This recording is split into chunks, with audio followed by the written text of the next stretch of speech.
श्री स्वामी समर्थ. जय जय स्वामी समर्थ. अवधूत चिंतन श्री गुरुदेव दत्त. तर कसे आहात सगळे? तुम्हा सगळ्यांचे आपल्या चॅनलमध्ये स्वागत करते. तर आज श्रावण सोमवार म्हणजे काय? श्रावण सोमवारांचे महत्त्व काय? तर आपल्या हिंदू धर्मामध्ये श्रावण सोमवारला खूप महत्त्व आहे व खूप मानले जाते. तर तसेच 2 दिवसांनीच म्हणजे 28 जुलै 2025 दिवशी श्रावण महिन्यातील पहिला सोमवार आहे. तर आपण श्रावण सोमवारचे महत्त्व काय आहे याबद्दल माहिती घेणार आहोत. तसेच आपल्या हिंदू धर्मामध्ये श्रावण महिन्याला खूप महत्त्व दिले जाते. या महिन्यात खूप पावित्र्य पाळले जाते. तसेच विशेष म्हणजे सोमवारी महादेवाची शंकराची पूजा केली जाते. श्रावण सोमवारचे आध्यात्मिक महत्त्व खूप आहे, कारण या पवित्र महिन्यात भगवान शिवाची पूजा केल्याने त्यांचे आशीर्वाद लवकर मिळतात व श्रावणातील सोमवारांचे उपवास केल्याने इच्छा पूर्ण होतात.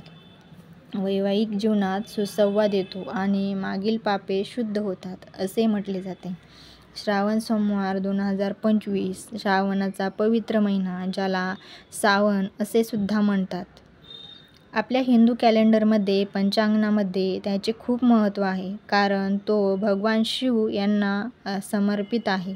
या पवित्र काळात भाविक सुख, समृद्धी आणि आध्यात्मिक कल्याणासाठी भगवान शिव यांचे आशीर्वाद मिळण्यासाठी दर सोमवारी उपवास करून श्रावण सोमवार व्रत पाळतात. श्रावण सोमवार म्हणून ओळखले जाणारे हे सोमवार महादेवाच्या भक्तीमध्ये प्रार्थना, मंत्र, जप, उपवास करण्यासाठी विशेषतः पवित्र मानले जातात. कारण या पवित्र महिन्यात भगवान शिवांची पूजा केल्याने त्यांचे आशीर्वाद लवकर मिळतात व श्रावणातील सोमवारी उपवास केल्याने इच्छा पूर्ण होतात. वैवाहिक जीवनात सुसंवाद येतो आणि मागील पापे शुद्ध होतात असे मानले जाते. अनेक जण श्रावण महिन्यापासून सलग 16 सोमवार व्रत सुद्धा चालू करतात. उत्तर भारतात हा महिना सावन म्हणून साजरा करतात, तर दक्षिण भारतात म्हणजेच आपल्या महाराष्ट्रामध्ये श्रावण मास म्हणून ओळखतात. श्रावण महिन्यातील सोमवारी ही दिवसाची सुरुवात पहाटे लवकर उठून स्नान करून स्वच्छ कपडे, शक्यतो पांढरे वस्त्र परिधान करतात. त्यानंतर महादेवाच्या मंदिरामध्ये जाऊन शिवलिंगाला गंगाजल, दूध, मध आणि बेलपत्र यासारख्या पवित्र वस्तू अर्पण करतात. ओम नमः शिवाय किंवा महामृत्युंजय मंत्राचा 108 वेळा जप करणे अत्यंत शुभ मानले जाते. बरेच लोक श्रावण सोमवार व्रत पाळतात. सूर्योदयापासून सूर्यास्तापर्यंत उपवास करतात किंवा दिवसभर फक्त फळे आणि दूध घेतात. भाविक संध्याकाळी आरतीमध्ये सहभागी होण्यासाठी आणि अभिषेक विधी करण्यासाठी महादेवाच्या मंदिरांमध्ये जातात आणि प्रार्थना करतात.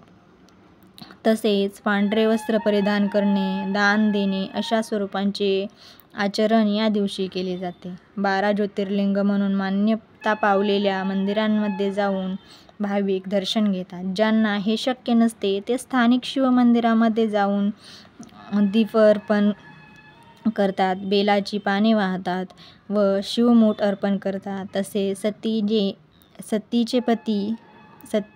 सतीचे पिता दक्षाच्या घरी योग्य शक्तीने शरीराचा त्याग केला होता. त्याआधी देवी सतीने शंकराला प्रत्येक जन्मात पती स्वरूपात मिळण्याचा प्रण या श्रावण महिन्यामध्ये केला होता. देवी सतीने तिच्या दुसऱ्या जन्मात पार्वती असे नाव घेऊन राजा हिमाचल आणि राणी मैना यांच्या घरात मुलीच्या स्वरूपात जन्म घेतला आणि पार्वतीने श्रावण महिन्यात निराहार राहून कठोर व्रत करून महादेवाला प्रसन्न केले व विवाह केला.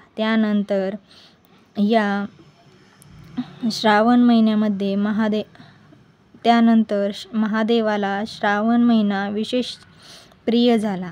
यामुळे श्रावण महिन्यात कुमारिका सुयोग्य वर प्राप्तीसाठी व्रत करतात. विवाहित महिला आपला संसार सुखाचा व्हावा म्हणून व्रत करतात. या महिन्यामध्ये सर्वजण आपल्या इच्छा आकांक्षा पूर्ण होण्यासाठी विधियुक्त सोमवारचे व्रत करतात. तर